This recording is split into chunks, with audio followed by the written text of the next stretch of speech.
Yes, good afternoon. Sava here from Football Heritage TV. The day after the night before, and a comfortable 2-0 win away at Bournemouth. A lot easier than this time last year when we played them and struggled to win in the last minute.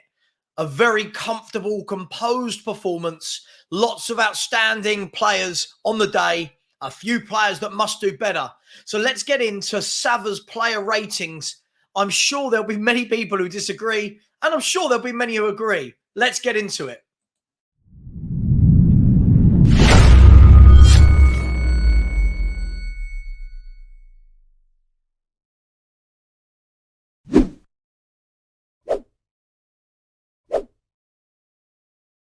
Yes, so good afternoon. Always interesting, isn't it, when you're doing player ratings out of 10. Some people can't stand for their favourite player to not get a high score. Some people can't stand for a player they don't like to get a high score. So it's always very, very interesting. Some people want to give everybody a 10 out of 10 purely because you won.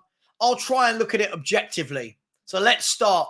For me, we know the lineup. Vicario was in goal, a right back of Pedro Porro, Van de Ven, Romero, and Udogie, with Sarr, Basuma, and Madison, Kulusevski, Richarlison, and Sonny as captain. And then a few substitutions. Let's start with Vicario. Another game where I don't think he put a foot wrong. I thought he had some really good footwork yesterday, made a couple of saves, came out and claimed the ball well. For me, I don't think he did anything wrong. Nothing amazing, nothing terrible. For me, definitely a 7.5 stroke going on 8. For me, I don't think there's too much to say. He's taken a lot of heat, but I think he's done well. Vicario, take a bow. Round of applause. Pedro Porro, for me, another good game to back up the game he had against Man United. Good going forward, good defensively. That's the side of the game that everyone was worried about, including myself. We're all worried about, can he defend? I thought yesterday he did very well in those one-on-one situations. For me, I would definitely give him a 7.5. I think that he didn't do anything wrong. Nothing amazing. But again, starting to build a bit of a bond with Romero on that right-hand side. So for me, a 7.5. Good performance from Pedro Porro. Udogie on the other side. I think Udogie did really well. I think it was a tough test for him. A lot of people wouldn't have known about Semenyo before that game. They do now. Yeah, he had some of the dark arts and he should have got a few fouls and maybe a couple of yellow cards. But he was very aggressive as a winger. Pace, skill, determination. He gave Udogie a tricky game. But I thought Udogie overall defended really well. And I think because of the assist, I'll bump that up from a 7 to an 8. I think he drives through the channels well. He's very comfortable at coming inside and playing that inverted role. And for me, I would give him an 8 out of 10.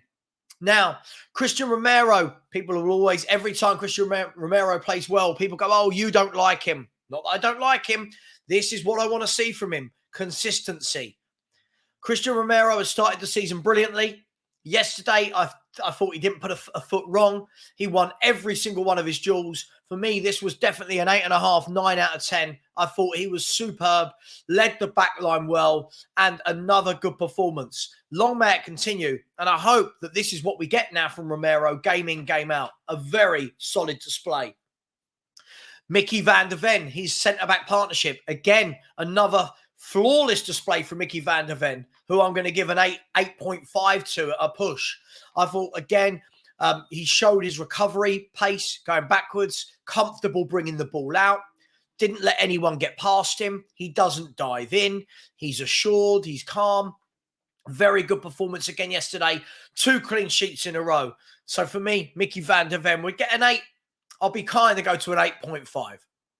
Now we go forward. Papa Sarr. Papa Sarr was exceptional against Man United. You can't expect that week in, week out. He's a 20-year-old kid. But I did think he had a good game.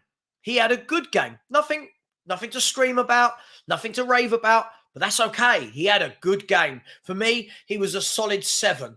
I think he did his job well. Couple of clumsy fouls, clumsy challenges, which is okay. He's learning, he's growing, he's young. This is only what his 3rd or 4th start in a Spurs shirt. I thought he did really well, and I think definitely one for the future. But I'm seeing people talking about Ballon d'Ors and Patrick Vieira's, and just let this guy learn his trade, keep going the way you're going, and again, show that consistency. So a 7 for me, maybe a 7.5. 7 might be a bit stingy. Yves Bissouma. Yves Bissouma, again, I didn't think was as good as last week, but again, he drives that ball forward. His ability to turn out of trouble in our own half and drive into the other team's half is fantastic. He loves going up for a header. He loves getting involved in the tackle, and he was involved in the goal, as was Papa Sarr for James Maddison. For me, I would say Bissouma is definitely a 7.5 performance yesterday. Listen, so he is fast becoming a fan favourite at Tottenham Hotspur, and it's such a shame that we weren't seeing this side of him last year. But this year, he looks great, and I would say a 7.5 for him yesterday. Now, to my man of the match, James Maddison. James Maddison, for me, that was a 9 out of 10 performance. This guy has it all as a footballer. I was told by Leicester City fans I'd be disappointed. I was told he wasn't that good. This guy, lovely first touch, creativity. He's got skill. He draws fouls. He comes to the left. He comes out to the right. He goes into the box. He got his goal. And not only did he get his goal, he played some lovely through balls through to other players who possibly didn't make the most of it. The only criticism I would say yesterday was possibly when he had that shot, he could have squared it back to Sonny. But when you're confident, when you're playing well, when you've got the ability of that player, that's always going to happen. So James Maddison, for me, has had a fantastic start to the season. That's 2 assists, 1 goal. He's doing well. And for me, he was man of the match by a long way, 9 out of 10. And good to see after there were rumours that he might not play due to injury. Now we go to the front three where it gets a little bit more difficult. Sonny, I would give Sonny a 7. I don't think Sonny did anything bad. I don't think he did anything great. What I would say is this, and I've said this all summer. I've not changed my mind on this in the last 3 games. For me, Sonny is no longer a scary left-sided player. I think what Sonny is a very good player through the middle. When he moved to the middle against both Man United and yesterday against Bournemouth, Sonny was dropping deep, coming into midfield to get the ball to try and make things happen. He was going right. He was going left. He was linking up, overlapping with players, playing players in. For me, that is where Sonny is at his best. On the left-hand side, I don't think he's that great there. I don't think that's his game anymore. I'm not knocking him. I just don't think that's his game anymore. I think as he's got older, he's kind of morphed into being more of a central player. So for me, I would move him centrally, but I would give Sonny a 7 out of 10. Encouraging second halves against Man United and Bournemouth. But at some point, we're going to need to see some goals, some assists, something from Sonny. But positive signs in the last 2 games for me.